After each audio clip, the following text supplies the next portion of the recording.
So friends, बिना किसी देरी के शुरू करते हैं आज की वीडियो। तो यहाँ पर ये बोल रही है कि आज ऑफिस में मेरा एक थकाऊ दिन था। कहने का मतलब है कि बहुत ज़्यादा थका देने वाला दिन था, बहुत थकाऊ था, बहुत बोरिंग था। तो इसके लिए हम इंग्लिश में इस तरीके से बोलेंगे, I had a tedious day at the office today. तो यहाँ पर हमने किस वर्ड का यूज़ किया है? टीडियस। तो कह रही है कि I had a tedious day at the office today. आज ऑफिस में मेरा एक थकाऊ दिन था। आगे कह रही है कि मेरी ज़िंदगी बहुत व्यस्त हो गई है। इसे हम इंग्लिश में ऐसे बोलेंगे, my life has become so hectic. Hectic का मतलब होता है कामों से भरी हुई, बिल्कुल मतलब बहुत ज़्यादा काम है, बहुत ही ज़्यादा व्यस्त। इसके लिए हम यूज़ करेंगे हैक्टिक। तो बता रही है कि my life has become so hectic, यानी मेरी ज़िंदगी बहुत व्यस्त हो गई है। मेरा दिन काफ़ी व्यस्त रहा। आज के दिन के बारे में बता रही कि काफ़ी व्यस्त दिन रहा, बहुत ज़्यादा व्यस्त रहा। तो इसके लिए हम यूज़ करेंगे हैक्टिक डे। तो बता रही है कि I have had a pretty hectic day. I have had a pretty hectic day, यानी मेरा दिन काफ़ी व्यस्त रहा। तो मैं यहाँ पर थोड़े अलग अलग वर्ड यूज़ कर रहा हूँ ताकि आप इन्हें भी समझो। आगे बोल रही है कि कितनी बेकार ज़िंदगी हो गई है मेरी। How nasty my life has become. How nasty my life has become, यानी कितनी बेकार ज़िंदगी हो गई है मेरी। How nasty my life has become. अपने परिवार को सपोर्ट करने के लिए मैं बहुत मेहनत करती हूँ। इसे इंग्लिश में बोलेंगे, I work hard in order to support my family. I work hard in order to support my family, यानी अपने परिवार को सपोर्ट करने के लिए मैं बहुत मेहनत करती हूँ। I work hard in order to support my family. तुम्हें शायद विश्वास ना हो, लेकिन यहाँ पर ये आगे बोल रही है कि you may not believe it but. You may not believe it but, तुम्हें शायद इस पर यकीन ना हो, लेकिन you may not believe it but मैं 2 नौकरी करती हूँ। यहाँ पर ये कह रही है कि तुम्हें शायद यकीन ना हो, मैं 2 नौकरी करती हूँ। तो इसे इंग्लिश में इस तरीके से बोलेंगे, आई वर्क 2 जॉब्स। हाँ, यहाँ पर हम यूज़ करेंगे वर्क का। आई वर्क 2 जॉब्स। हम किसी के बारे में बता रहे हैं कि वो 2 नौकरी कर रहा है, तो इसके लिए हम बोलेंगे he has been working 2 jobs. तो यहाँ पर वर्किंग, इस तरीके से यहाँ पर हम वर्क का यूज़ करेंगे क्योंकि ये बोल रही है कि मैं 2 नौकरी करती हूँ। I work 2 jobs. I work 2 jobs just trying to make ends meet. तो यहाँ पर बता रही है कि आई वर्क 2 जॉब्स, यानी मैं 2 जॉब करती हूँ just trying to make ends meet, यानी गुजारा करने की कोशिश में। यानी कि मैं अपना गुजारा करने, क्योंकि एक नौकरी से गुजारा होता नहीं, तो 2 नौकरी करती हूँ ताकि गुजारा हो जाए। तो यहाँ पर मेक एंड्स मीट का मतलब यही है कि गुजारा करना, यानी अपना खर्चा चलाना। इसके लिए I work 2 jobs just trying to make ends meet. अपने परिवार को सपोर्ट करने के लिए मैं 2 नौकरी करती हूँ। इस तरीके से हम बोल सकते हैं, I work 2 jobs to support my family. I work 2 jobs to support my family, यानी अपने परिवार को सपोर्ट करने के लिए मैं 2 नौकरी करती हूँ। I work 2 jobs to support my family. अगर हमें ये नहीं बोलना टू सपोर्ट माई फैमिली, तो हम बोलेंगे टू मेक एंड्स मीट, यानी गुजारा करने के लिए।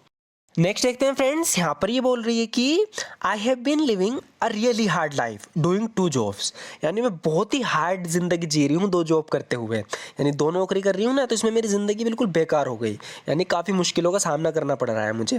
तो बता रही है कि I have been living a really hard life, बहुत ही हार्ड जिंदगी जी रही हूँ, बहुत मुश्किल भरी ज़िंदगी जी रही हूँ डूइंग 2 जॉब्स, 2 नौकरी करके। I have been living a really hard life doing 2 jobs. मैं रात में एक बार में काम करती हूँ। बता रही है कि रात में मैं एक बार के अंदर, जो बार होता है ना, उसमें काम करती हूँ। अपनी 2 नौकरी के बारे में बता रही है। पहली तो बता रही है कि I work at a bar at night. I work at a bar at night, यानी मैं रात में बार में काम करती हूँ। नाइट जॉब के अलावा, apart from my night job, बता रही है कि अपनी नाइट जॉब के अलावा, apart from my night job, मैं दिन में लाइब्रेरी में काम करती हूँ। I work at the library during the day. I work at the library during the day. तो अपनी दोनों नौकरी के बारे में बता रही कह रही है कि I work at a bar at night, यानी रात में तो मैं बार में काम करती हूँ। नाइट जॉब के अलावा, apart from my night job, apart from my night job, यानी नाइट जॉब के अलावा I work at the library during the day, दिन में मैं लाइब्रेरी में काम करती हूँ। तो दिन में, इसके लिए मैं यहाँ पर यूज़ करेंगे ड्यूरिंग द डे, यानी दिन के दौरान। I work at the library, मैं लाइब्रेरी में काम करती हूँ। मैं सिर्फ 4 घंटे सोती हूँ। कह रही है कि बीच मुझे सिर्फ 4 घंटे का समय मिलता है। I only sleep 4 hours. I only sleep 4 hours, यानी मैं सिर्फ 4 घंटे सोती हूँ। I only sleep 4 hours. मैं दिन के 4 घंटे सोती हूँ। या तो हम ऐसे बोलेंगे, या तो हम सिंपली ऐसे बोलेंगे कि आई ओनली स्लीप 4 आवर्स, या हम बोलेंगे I sleep 4 hours a day. I sleep 4 hours a day। तो आप अगर इस तरीके से बता रहे हो तो आप कोई से भी सेंटेंस का यूज़ कर सकते हो। या तो आप ऐसे बोलोगे आई ओनली स्लीप 4 hours, या I sleep 4 hours a day, यानी मैं दिन के 4 घंटे सोती हूँ, मैं दिन में औसतन 4 घंटे सोती हूँ। या फिर हमें इस तरीके से बोलेंगे ऑन एवरेज का यूज़ करके, I sleep 4 hours a day on average. I sleep 4 hours a day on average. देखो एक ही बात को कहने के कई तरीके होते हैं इंग्लिश में, और जैसे हमें ये आ जाता है तो हम इंग्लिश बहुत अच्छे से बोल लेते हैं। जैसे कि यहाँ पर इसने एक ही बात को अपने 3 तरीके से बोल दिया। हम इसे ऐसे बोल सकते हैं I sleep 4 hours a day on average, यानी मैं एवरेज यानी औसतन 4 घंटे सोती हूँ। काश मुझे कोई सपोर्ट करने वाला होता। I wish I had someone to support me, यानी कोई है नहीं, बस हम इमेजिन करेंगे काश कोई होता जो मुझे सपोर्ट करता, मुझे सपोर्ट करने वाला कोई होता। तो जब भी हम इसे बोलेंगे I wish I had someone to support me, I wish I had someone to support me, काश मुझे सपोर्ट करने वाला कोई होता है। हम बोलेंगे I wish I had someone to help me, यानी मेरी मदद करने वाला कोई होता। इसी तरीके से नेक्स्ट देखते हैं। यहाँ पर इससे कह रही है कि जाओ जाकर फ्रेश हो जाओ, हम फुर्सत में बात करेंगे। Go and freshen up, will talk at leisure. At leisure मतलब फुर्सत में, कभी जब फुर्सत मिलेगी। गो एंड फ्रेशन अप, जाओ जाकर तैयार हो जाओ। Go and freshen up, freshen up मतलब फ्रेश हो जाओ। We will talk at leisure, हम फुर्सत में बात करेंगे। चोर पैसे चुरा ले गए, इंग्लिश में बोलेंगे the thief got away with the money. एक तो स्टील का यूज़ होता है, लेकिन एक फ्रेजल वर्ब होती है गेट अवे। गेट अवे का मतलब ये है कि वो कोई पैसे उड़ा के चला गया, यानी चुरा लिए। तो यहाँ पर बता रही है कि the thief got away with the money, यानी चोर पैसे लेकर गायब हो गए, यानी चुरा गए, ले गए। The thief got away with the money. मेरे पास केवल $10 बचे हैं। I only left with $10। I only left with $10, यानी मेरे पास है सिर्फ $10। I only left with $10।